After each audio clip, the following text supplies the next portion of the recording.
iyi ni BBC gahuza miryango ivugira i Nairobi kuri metero 19:31 ku mirongo ya FM mu biyaga bigari no kuri interinete kuri bbcgahuza.com.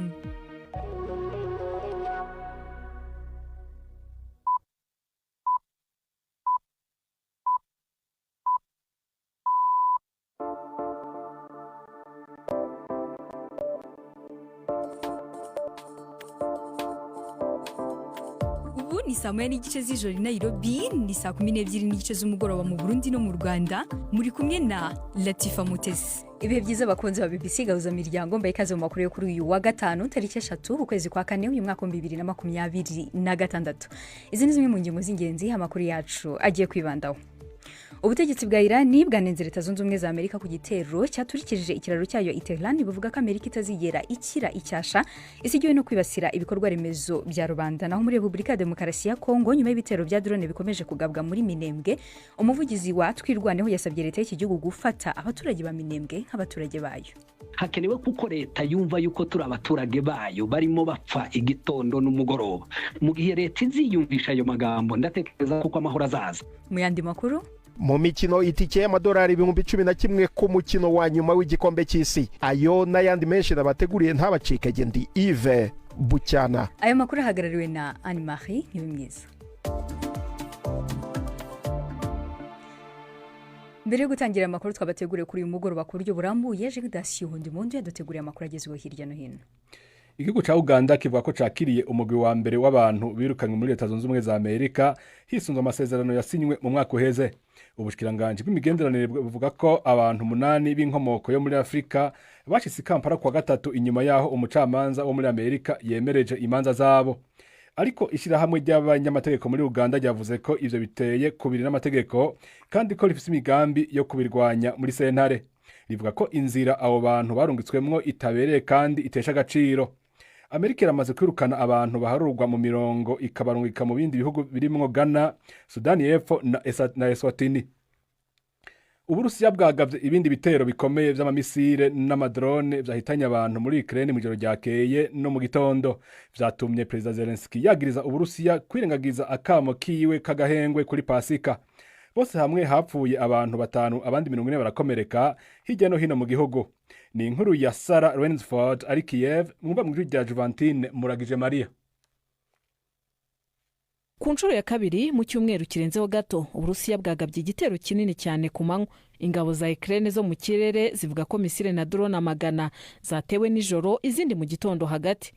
Zavuze kandi ko zari zigamije kwibasira ibikorwa remezo bikomeye, ariko kandi amaze abantu batuyemo, imiduga n'ivuriro by'amatungo byatewe. Abantu barapfa, abandi barakomereka hirya no hino mu gihugu. Perezida Zelensky yamaganye ibyo bitero, avuga ko Uburusiya bwahisemo gukaza intambara kuri Pasika aho kwemera igitekerezo cye cy'agahenge kuri Pasika. Iyi ni BBC. Iran ivuga ko yarashe igakorora indege y'intambara ya Amerika mu kirere c'uburengero bw'ico gihugu. Pentagon iremeza icese ibivugwa na Iran, ariko umutegetsi wa Amerika atavuzwe izina asubirwamwo ko yavuze ko hariko haraba igikorwa co kurondera abagendesha iyo ndege.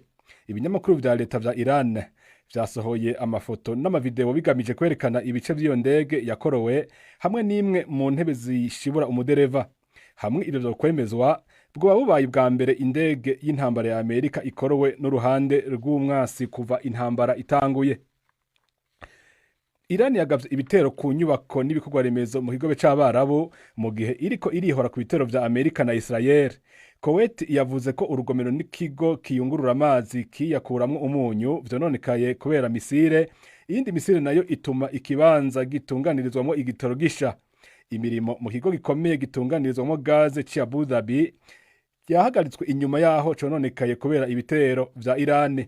Mwijoro ryakeye President Trump yagabishije ko ashobora kongereza umurindi w'ibitero, aho yavuze ko Amerika itaranatangura guhasha Iran.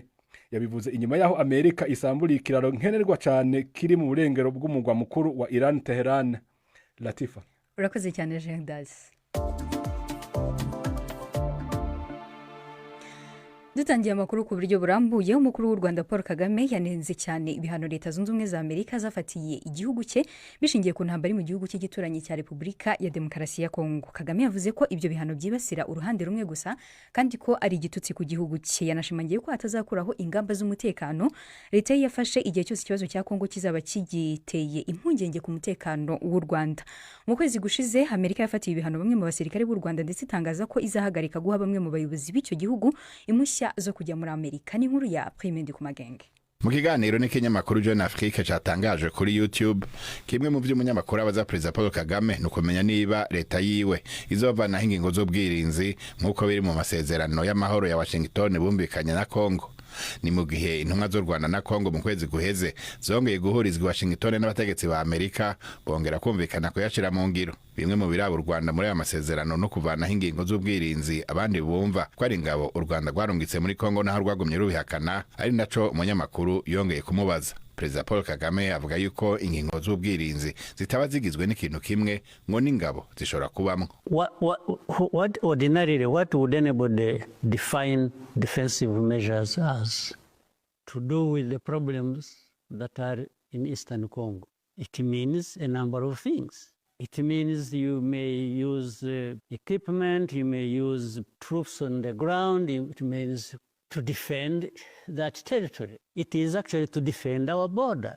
So if I'm defending my border, one morning I'm in 5 kilometers or 10 or 20 because of what I identified as a threat. And in another week, they have pulled back.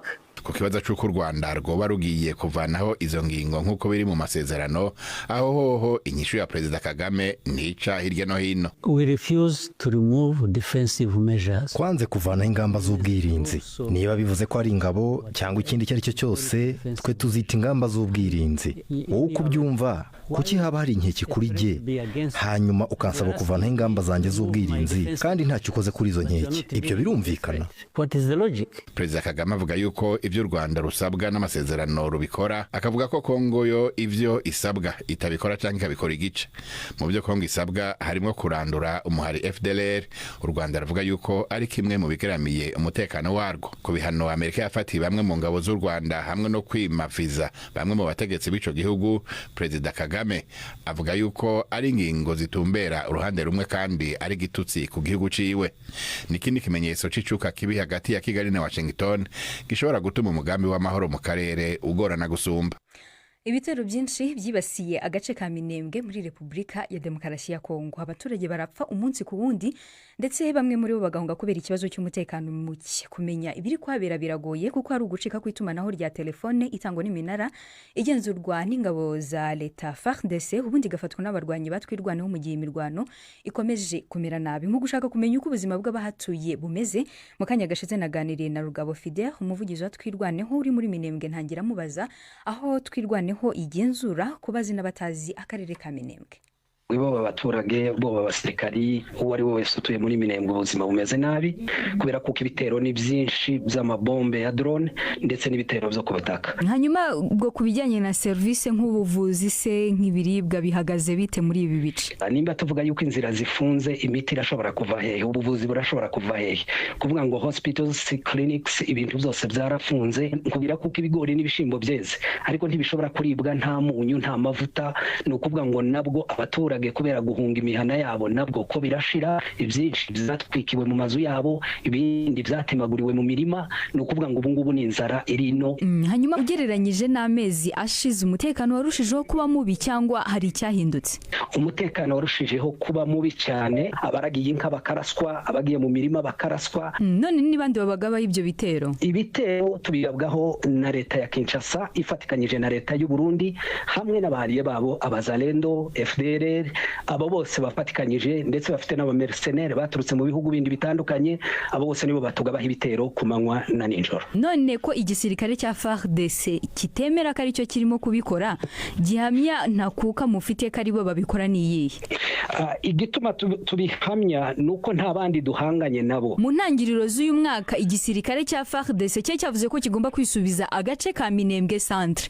None ndibaza mwebwe kurwanira n'ingabo za leta aho muri Minembwe minembwe nimubona ko byabishyira mu kaga abaturage b'abasivile? Nta handi dufite twarwanira yuko twari mu minembwe no mu nkengero za minembwe hatara abaturage, leta irazira dutera iturutse impande zose. Mu gihe dutera n'abaturage bacu, mu gihe basanga abakecuru bakabicira mu mazu, tujana n'abaturage bacu dukomeza tubapfungira kugeza uno munsi. Mwaba mufite uburyo mutandukanya se abarwanyi banyu aho bari naho abaturage batuye? Abarwanyi bacu bari ku misozi bahanganye n'aduyiriya hirya ku misozi hejuru, ntabwo baba muri centre ya minembwe. Hanyuma mwebwe se cyo mwifuza cyangwa se icyo murwanira muri rusange ni iki? Intego yanyu ni ukwirwanaho gusa? Icyo turwanira cyambere ni ukwaho kwacu, yuko nimba twarasenyewe ibyacu tukanyagwa ibyacu tukaba duhe twishwe igitondo n'umugoroba, drone zose zikaba zituri hejuru nizishaka kutumara. Twebwe icyo dushaka nuko minembwe igomba kubaho. Twabaye imfubyi, iyo leta niyo yipiriye kuba yaraje igashiraho ubuyobozi bukwiye ikarengera abaturage n'ibintu byabo. Ni nk'iki mwabwira leta ya Kongo n'umuryango mpuzamahanga? Nuko leta ya Kongo yataye inshingano zayo, yari kwiriye kuba umubyeyi w'abana bose. Rero turayisaba kugira ngo ihagarike ibitero hejuru y'abaturage no kubateruriza kugira ngo amahoro arambe. Icyo twobwira amahanga yaradutereranye araturebera. Biratangaje kubona iyi miryango yose inanirwa no kuvuga. Uwo yari umuvugizi watwirwanaho uri muri Minembwe, Rugabo Fidel, watubwiraga icyo basaba leta ya Kongo ndetse n'uduce twirwaneho igenzura muri Minembwe. Twashatse umuvugizi wa FARDC Mark Azukai adusubiza mu buryo bwanditse ngo FARDC yakurahe izindi drone. Atubwira gusoma itangazo rya 23 yavugaga ko yarashe drone za FARDC ikisangani. Dukomeje n'aya makuru, kwezi kumwe kurashize Leta Zunze Ubumwe za Amerika na Israel zitangije intambara kuri Irani, aho ibintu bikomeje gufata indi ntera. Mu gihe Amerika yarayigabye igitero ikangiza ikiraro gikomeye muri Irani yo yahise itangira kohereza misile mu bihugu bikikije byacumbikiye ibigo bya gisirikare bya Amerika, ndetse inavuga ko yanarashe indege ya Amerika. Ni nkuru ya Generation de Monde. Ikiraro gikomeye cyaraye gisenywe mu gitero ca Amerika giherereye mu karere ka Karaj kari mu burengero bw'umugwa mukuru Teheran. Iraswa rya kino kiraro ryashavuje abategetsi ba Iran aho bagirije Amerika gutumbereza amabombe ku nyubako za gisivile. Iran ntiyatevye kuyihora. Kuri uwa gatanu yazindutse ishwiragiza amabombe n'amadrone mu bihugu byo mu kigobe c'Abarabu bihaye indaro ibigo bya gisirikare vya Amerika. Yanatangaje ko yakoroye indege ya gisirikare ya Amerika hejuru y'ubutaka bwayo. Igitero Amerika yarayigize casenyuye ikiraro kije nyuma y'umunsi umwe gusa Donald Trump avuze ko agiye guhasha Iran. Tuzobasubiza ku bihe bya kera iyo batanguriye. Muri aka kanya ibiganiro biriko birabandanya. Guhindura ubutegetsi ntiyariyo ntumbero yacu. Ntitwigeze tuvuga ihindurwa ry'ubutegetsi, ariko iryo hinduka ryarabaye kubera abategetsi ba mbere bose barapfuye bose. Kuva intambara itanguye haciye ukwezi kurenga, Perezida wa Amerika yagiye anengwa ko akoresha imvugo zivuguruzanya. Mu ntango yasa n'uvuga ko agiye gukuraho ubutegetsi bwa Islam bw'abamora. Ubu naho amaze imisi avuga ko hariko haba ibiganiro ibyo Iran yamiriye kure. Rimwe asaba Iran kugurura umuhora wa Hormuz uca mu igitoro, ahandi naho agasaba ibihugu biwukoresha kubuyugururira. Ibi byatumye bamwe mu bahinga bavuga ko yaherewe. Ivo Dalde yahoze aserukira Amerika mu ishyirahamwe ryo kwivunira umwasi hamwe OTAN. Ariko aganira ku muhora wa Hormuz yirirwa aravuga yuko uzokwiyugurura wo nyene ubwawo intambara imaze kurangira, canke n'ikindi kintu abandi bantu bakeneye gukora. Ayo masezerano yerekeye iki? Hari ukuntu ibintu bidasobanutse neza. Nta mukenyero ugaragara ushobora gusobanura ivyo bintu. Hagati aho Perezida Trump akomeje kubogoza bamwe mu bategetsi bo hejuru wa Amerika. Mu kiringo c'ukwezi kumwe gusa amaze kubogoza abashikiranganje babiri n'umukuru w'ibiro vya gisirikare. Bamwe n'abandi bibaza ko bifitaniye isano n'intambara ya Iran. Arakoze cyane Generation de Monde. Nyuma yaho leta ya Ghana yatangaje ko guhera mu kwezi kwa Mutarama mu mwaka 2025 abanyafrika bose bazajya binjira muri iki gihugu nta visa basabwa, nyuma y'uko wahoze ari perezida w'iki gihugu Nana Akufo-Addo yemeje uyu mwanzuro mu kuboza umwaka 2024. Perezida uriho ubu John Mahama yavuze ko igihugu cye kizatangira gushyiraho gahunda yo gutanga visa ku buntu ku banyafrika bose guhera kwa 25 kwezi kwa gatanu y'umwaka nk'uko byatangajwe na Minisitiri w'Ububanyi n'Amahanga Samuel Ablakwa abinyujije ku rubuga rwa X. Benjamin Yokwizera arakomeza. murabizi ko ingengo y'imari ya leta aba ari ingengo y'imari y'abaturage. Mpamvu rero Transparency International Rwanda twarebye tugasanga koko iyo ingengo y'imari igeza ku nteko ishinga amategeko gusa bidahagije, ahubwo abaturage nabo bakwiye kubimenya ku buryo bugari. Dutangira rero dukora bigaragazwa n'umuyobozi mukuru w'imari ya leta ku turere kugira ngo koko dushobore natwe kwinjira mu buryo bwimbitse mu buryo byagaragajwe, ariko noneho tugenda tureba nihe hari ibyuho byakomeza gukorerwa ubuvugizi. Ikigaragara nuko kuva icyo gihe tubitangiye kubikora hari byinshi twabonye biba bikeneye ubusesenguzi bwimbitse, kandi iyo ihajemo imiryango itegamiye kuri leta n'ijwi ry'abaturage, iyo tukaganira ku buryo bwihariye n'abakorerwa izo audit, hari ibyo bagenda batugaragariza badashobora kubwira umugenzuzi w'imari ya leta. Mwabonye iki?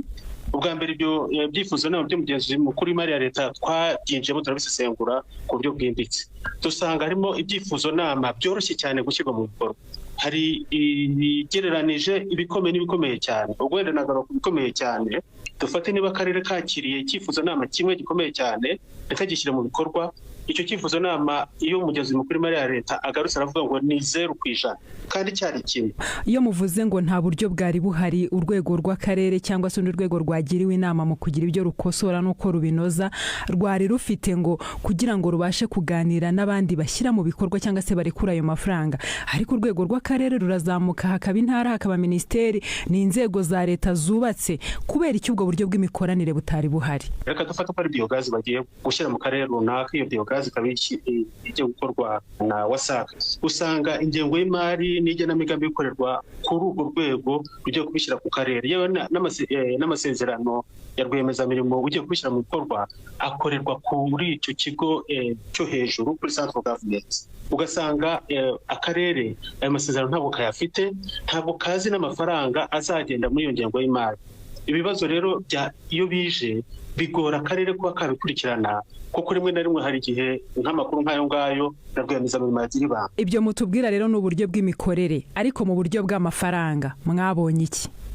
Dufate nk'umwaka wa 2024 umugenzuzi mukuru w'imari ya leta agaragaje ko hafi miliyari 14 z'amafaranga yakoreshejwe atakoreshejwe neza.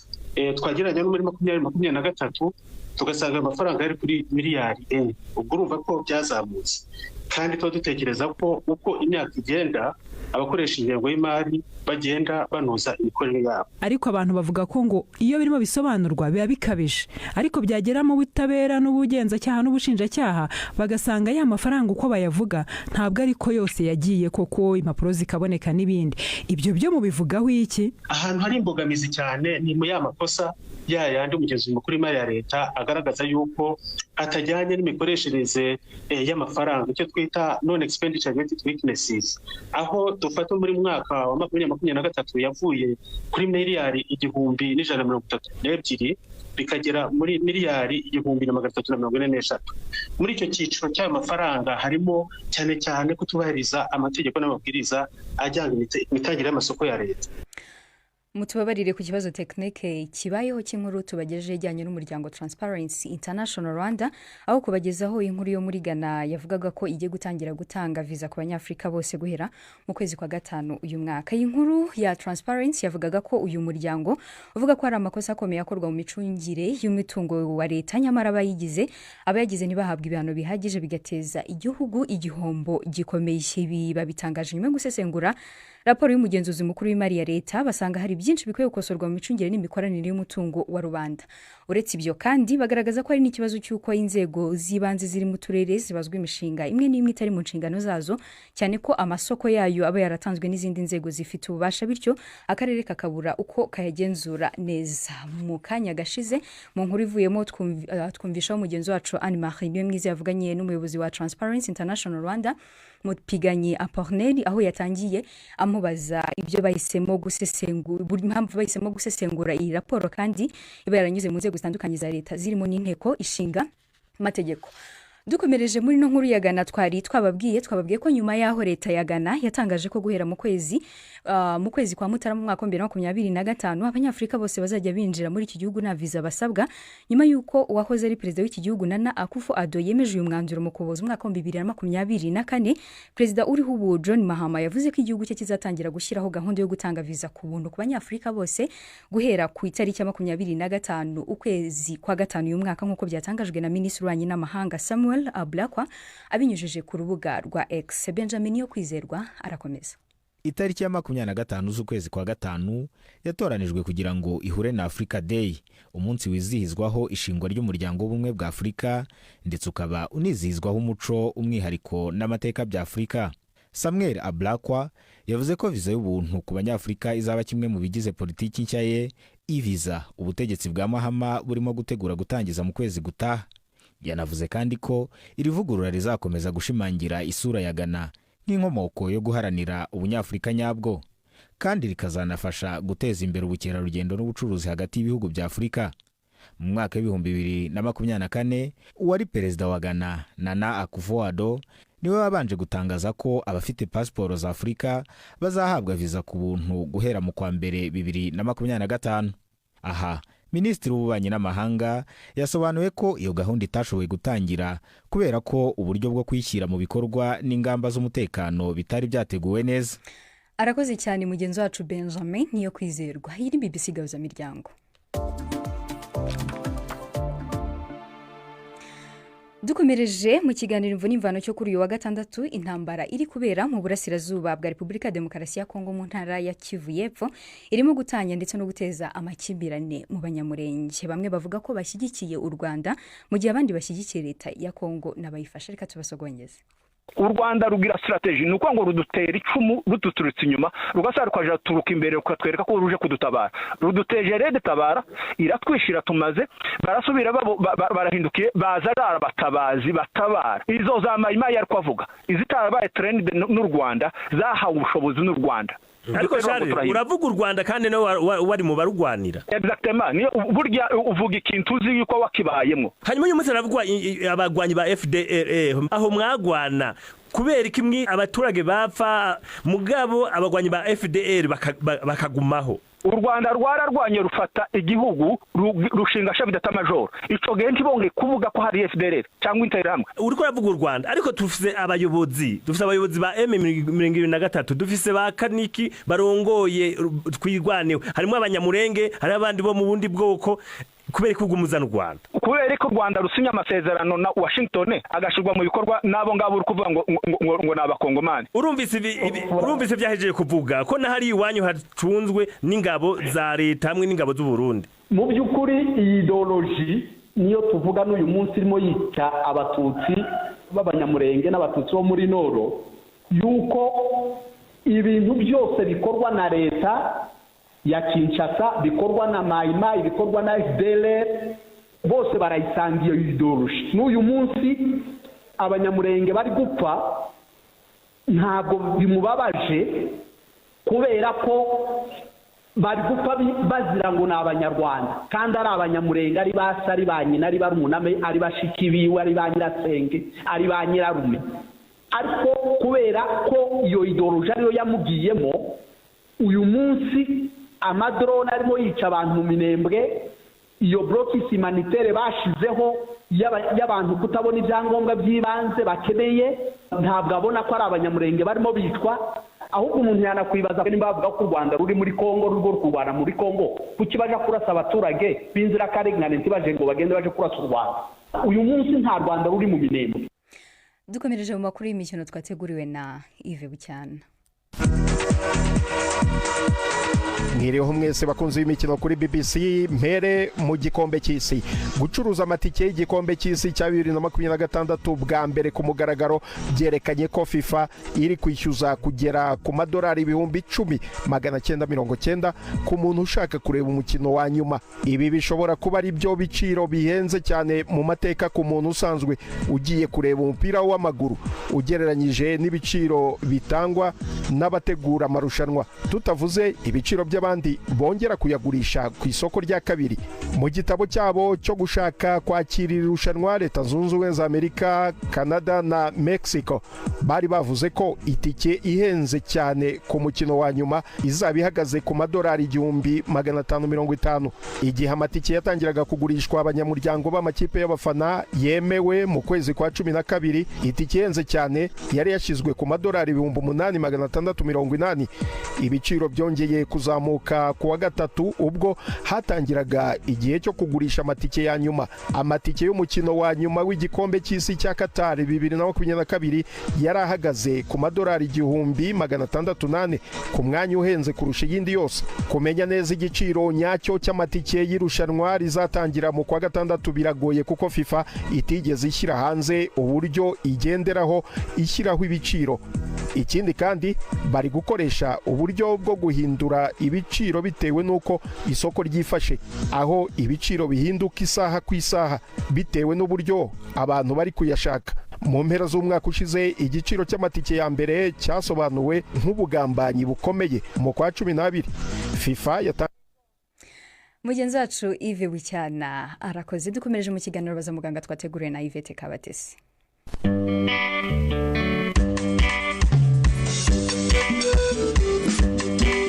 Mwiriho neza. Akenshi uburwayi bw'impyiko ngo ntibukunze kugaragaza ibimenyetso, ariko hari bimwe bishobora gutuma umuntu akeka ko izi ngingo zaba zifite ikibazo. Ni mu gice cya kabiri ku buzima bw'impyiko nuko zabungwabungwa muri rusange. Turacyari kumwe na muganga Cyrille Semana mu ivuriro Ubumuntu. Icyo navuga nuko rimwe na rimwe impyiko ntizikunda kuryana. Buriya n'ubu abantu bumva ababara ngo ndabara mu mpyiko, buriya ntabwo ari impyiko zazimurya n'umugongo bumurya. Ntabwo ari akenshi impyiko ntiziryana wenda iyo harimo ibituma zijyana nka tuntu tutuye hari igihe turyana, akaba ari impyiko zikurya, ariko akenshi buriya burwayi bundi ntabwo buryana. Ikimenyetso twavuga, hari igihe umuntu akabyimba nk'amaguru, hari n'ababyimba mu maso. Impamvu abantu babyimba buriya ni uko impyiko ziba zitabashije kuringaniza neza icyo bita poroteyine ziri mu mubiri wacu. Ikindi, niba umuntu abona anywa amazi mu buryo bwagenwe neza, hanyuma kujya kwihagarika akabona arihagarika gakeya, ibyo nabyo ni ibimenyetso by'uko impyiko ze zishobora kuba zidakora neza. Ubundi urugero rw'inkari, umuntu yagombye kwihagarika ku munsi nibura ni hagati ya mililitiro 800 na litiro 2 ku munsi. Iyo rero ubona wihagarika inkari nkeya, ujye umenya ko impyiko zawe zishobora kuba zifite ikibazo. Ikindi, umuntu areba n'uburyo inkari zisa. Ubundi iyo wihagarika inkari ukabona zisa naho zifatiye ukuntu, reka mbyite gutyo, concentre, mbese zitarekuye, ntabwo aba ari byiza. Harimo ikibazo cy'uko impyiko zawe zifite ikibazo, zirayungurura, ariko zirayungurura bigoye. Ni ikimenyetso cy'uko ushobora kutanywa amazi wenda ahagije. Ikindi, ya myanda twavuze, iyo impyiko zitayunguriye neza, ubusanzwe iyo myanda ntabwo iva mu maraso, irakomeza ikibera mu maraso. Noneho amaraso kubera ko yabaye myinshi, ugasanga agiye mu bice bimwe by'umubiri, cyane cyane harajya nko mu ruhu na hehe, ukumva urabyumvira mu ruhu. Abantu bamwe rimwe na rimwe bashobora kumva baryaryata, ukumva urishimagura. Iyo rero hejuru ibyo bimenyetso tuvuze unishimagura, ni ikimenyetso cy'uko hari imyanda impyiko zitayunguriye ishobora kuba iri mu mubiri wawe. Ibyo nabyo ni ikibazo. Ibyo ni ibimenyetso rimwe na rimwe umuntu ashobora kugenda. Ni izihe rero nama mwagira abantu ku buryo umuntu ashobora kugira impyiko nzima mu by'ukuri?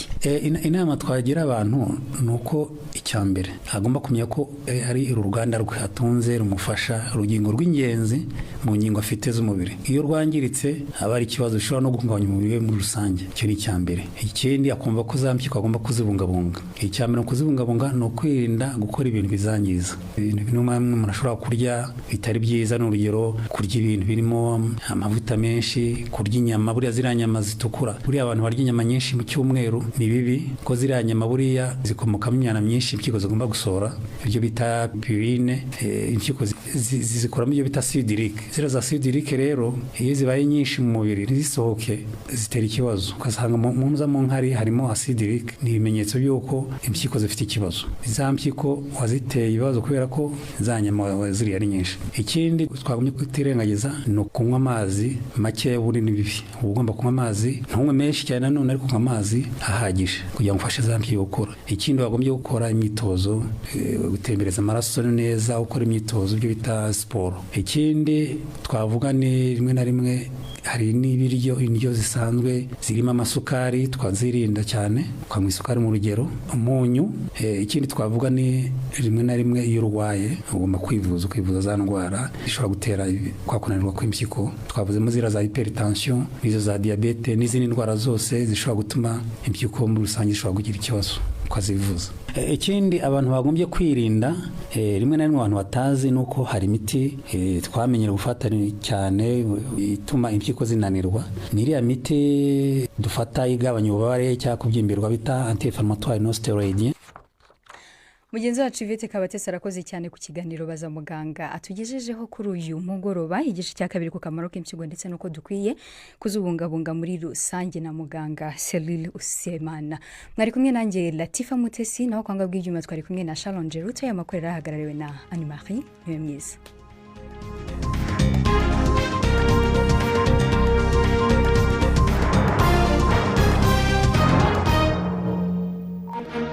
Thank you.